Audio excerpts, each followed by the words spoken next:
کہتے ہیں کہ ایک جگہ ایک شخص رہتا تھا جس کے 3 بیٹے تھے۔ اس شخص نے اپنے تینوں بیٹوں کے نام عبداللہ رکھے ہوئے تھے۔ دن گزرتے رہے حتیٰ کہ اسے مرض الموت نے آن لیا۔ اس نے اپنے تینوں بیٹوں کو بلا کے وصیت کی کہ عبداللہ کو وراثت ملے گی، عبداللہ کو وراثت نہیں ملے گی، عبداللہ کو وراثت ملے گی۔ اس کے ساتھ ہی اس کی روح قبض ہو گئی۔ یہ خود تو فوت ہو گیا مگر بیٹوں کو حیرت میں ڈال گیا کہ کیسے فیصلہ کریں کہ کن دونوں عبداللہ کو وراثت ملے گی اور کس ایک کو نہیں ملے گی۔ تینوں نے فیصلہ کیا کہ شہر جا کر ایک قاضی سے اپنا مسئلہ بیان کریں اور اس سے کوئی حل مانگیں۔ تینوں اپنے زادِ راہ کے ساتھ شہر کے لیے عازم سفر ہو گئے۔ راستے میں انہوں نے ایک ایسے شخص کو دیکھا جو اپنی کسی گمشدہ چیز کو تلاش کرتا پھر رہا تھا۔ ان بھائیوں کے پوچھنے پر اس نے بتایا کہ اونٹنی گم ہو گئی ہے جسے وہ تلاش کرتا پھر رہا ہے۔ ایک عبداللہ نے پوچھا، کیا تیری اونٹنی ایک آنکھ سے کانی تھی؟ اس آدمی نے کہا، ہاں ہاں ایسا ہی تھا۔ دوسرے عبداللہ نے پوچھا، کیا تیری اونٹنی ایک ٹانگ سے لنگڑی تھی؟ اس آدمی نے جلدی سے کہا، بالکل صحیح، میری اونٹنی واقعی ایک ٹانگ سے لنگڑی۔ تیسرے عبداللہ نے اونٹنی کے مالک سے پوچھا، کیا تیری اونٹنی کی دم بھی کٹی ہوئی تھی؟ آدمی نے کہا، بالکل ٹھیک، میری اونٹنی کی دم بھی کٹی ہوئی تھی۔ بس اب جلدی سے بتاؤ میری اونٹنی کہاں ہے؟ تینوں نے مل کے جواب دیا، باخدا ہمیں آپ کی اونٹنی کے بارے میں کوئی بھی علم نہیں، اسے ہرگز نہیں دیکھا۔ اونٹنی کا مالک ان کی بات سن کر غصے سے پاگل ہو گیا۔ اس نے فیصلہ کیا کہ ان تینوں کو کھینچ کر قاضی کے پاس لے جایا جائے۔ اسے پورا یقین تھا کہ اس کی اونٹنی کو یہ تینوں ذبح کر کے کھا چکے ہیں اور اب اپنے جرم کو چھپانے کے لیے جھوٹ بول رہے ہیں۔ اونٹنی والے نے جب تینوں کو اپنا ارادہ بتایا تو انہوں نے کہا، ہمیں کوئی اعتراض نہیں کیونکہ ہم خود بھی قاضی کے پاس جا رہے ہیں۔ جب یہ چاروں قاضی کے پاس پہنچے تو اونٹنی والے نے قاضی سے اپنا قصہ بیان کیا۔ قاضی نے ان تینوں سے کہا، جس طرح تم تینوں نے اونٹنی کی نشانیاں بتائی ہیں کا ایک ہی نتیجہ نکلتا ہے کہ اونٹنی تم تینوں کے پاس ہے۔ بہتر ہے کہ تم اپنے جرم کا اعتراف کر لو۔ پہلے نے کہا، جناب اعلیٰ ہم نے اونٹنی تو نہیں دیکھی، وہاں البتہ اونٹنی کے آثار ضرور دیکھے تھے۔ جب میں نے ان سے کہا کہ کیا تیری اونٹنی ایک آنکھ سے کانی ہے تو میں نے دیکھا تھا کہ راستے کے ایک طرف کا گھاس تو خوب چرا ہوا تھا مگر دوسری طرف کا ویسے ہی موجود تھا۔ اس کا ایک ہی مطلب ہے کہ اس شخص کی اونٹنی ایک آنکھ سے کانی ہی تھی۔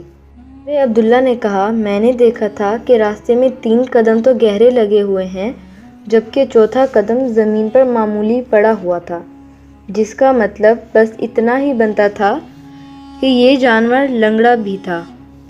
تیسرے عبداللہ نے کہا، اونٹ جب راہ چلتے ہوئے اپنا گوبر گراتے ہیں تو دم سے ادھر ادھر بکھیرتے ہیں، جبکہ ہم جس راہ سے آئے تھے وہاں پر گوبر ایک ہی لائن میں سیدھا گرا ہوا تھا، جس کا مطلب یہ ہے کہ اونٹنی کی دم کٹی ہوئی تھی۔ گوبر دائیں بائیں نہیں پھیلا پائی تو اس کا صرف یہی مطلب تھا کہ اس کی دم بھی کٹی ہوئی ہے۔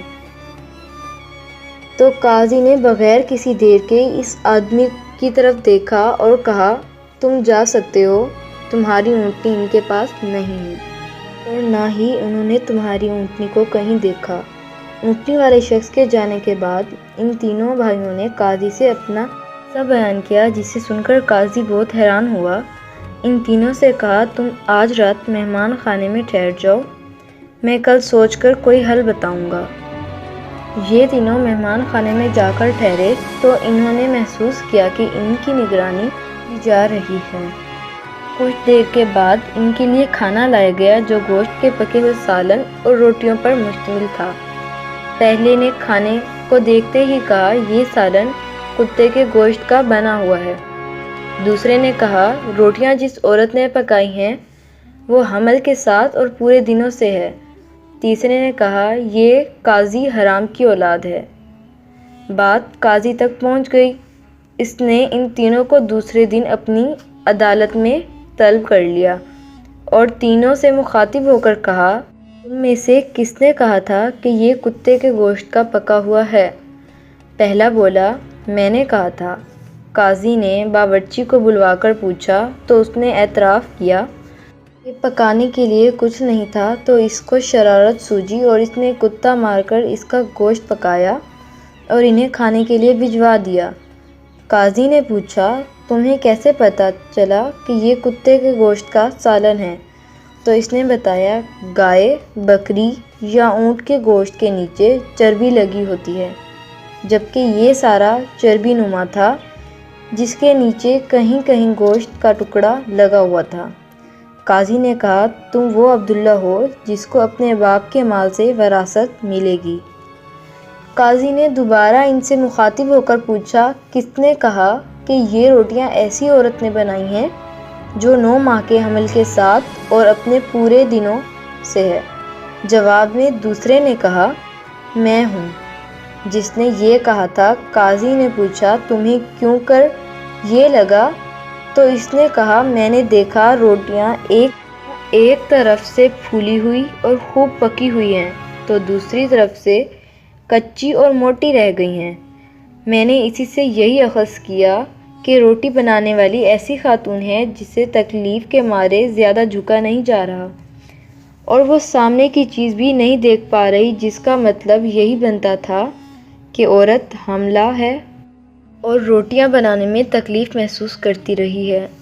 قاضی نے اس دوسرے سے بھی یہی کہا کہ تم وہ عبداللہ ہو جسے اس کے باپ کے ترکہ سے وراثت میں حصہ ملے گا۔ پھر قاضی نے تیسرے سے مخاطب ہو کر پوچھا، یہ کس نے کہا تھا میں ولد الحرام ہوں؟ تیسرے نے جواب دیا، میں نے کہا تھا۔ قاضی اٹھ کر اندر گیا اور اپنی ماں سے پوچھا، یہ سچ ہے؟ وہ حرامی ہے۔ تو اس کی ماں نے کہا، یہ سچ ہے کہ تم حرام کے ہو؟ قاضی نے واپس آ کر اس تیسرے عبداللہ سے پوچھا، تمہیں کیوں کر معلوم ہوا میں حرامی ہوں؟ تو اس نے جواب دیا، اگر تم حلالی ہوتے تو مہمان خانے میں ہم پر نگران نہ مقرر کرتے اور نہ ہی کتے کا گوشت پکوا کر ہمیں کھانے کے لیے بھجواتے اور نہ ہی کچی روٹیاں کسی مظلوم عورت سے بنوا کر ہمیں کھلاتے۔ قاضی نے اس سے مخاطب ہوتے ہوئے کہا کہ تم وہ عبداللہ ہو جسے اس کے باپ کے مال سے ورثہ نہیں ملے گا۔ تیسرے نے حیرت کے ساتھ قاضی کو دیکھا اور پوچھا، مگر ایسا کیوں؟ قاضی نے کہا، کیونکہ ایک حرامی ہی دوسرے ولد الحرام کو ٹھیک ٹھیک پہچان سکتا ہے اور تم بھی میری طرح حرام کی اولاد ہو۔ وراثت پانے والے دونوں عبداللہ اپنی ماں کی طرف لوٹے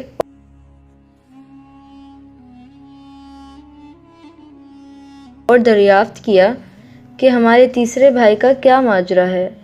تو ان کی ماں نے کہا، تمہارا باپ ایک بار صبح کی نماز پڑھنے مسجد گیا، اسے دروازے پہ رکھا ہوا پایا، اسے گھر لے آیا، اس کا نام بھی تم دونوں جیسا عبداللہ رکھا اور پرورش بھی کی۔ جی تو ایسی ہوتی ہیں عربوں کی حکایتیں جن میں حکمت کے درس بھی ہوتے ہیں۔